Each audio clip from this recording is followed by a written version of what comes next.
شاعر مشرق علامہ اقبال کی ولادت 9 نومبر 1877 عیسوی کو سیالکوٹ میں ہوئی اور وفات 21 اپریل 1938 عیسوی کو لاہور میں ہوئی۔ حکیم الامت ڈاکٹر اقبال کا اصل نام شیخ محمد اقبال ہے اور والد کا نام شیخ نور محمد ہے۔ نسلاً کشمیری برہمن تھے۔ ان کے آباء و اجداد 19ویں صدی کے اوائل میں ہی کشمیر سے سیالکوٹ گئے اور وہیں علامہ اقبال کی ولادت ہوئی۔ علامہ اقبال نے ابتدائی تعلیم شاہ میر حسن سے حاصل کی۔ 1891 عیسوی میں اسکاچ مشن اسکول سے مڈل کلاس پاس کیا۔ 1893 عیسوی میں میٹرک کے امتحان پاس کیا۔ 1895 عیسوی میں FA یعنی انٹرمیڈیٹ کی ایگزام پاس کیا۔ 1897 عیسوی میں لاہور گورنمنٹ کالج سے BA پاس کیا۔ 1899 عیسوی میں فلسفہ میں MA امتیازی نمبر سے پاس کیا۔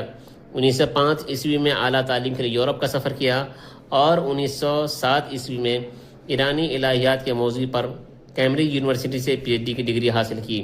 ان کی حیات و خدمات پر تعارف کا سلسلہ جاری ہے۔ اگلی ویڈیو میں نیکسٹ مواد ملاحظہ کریں۔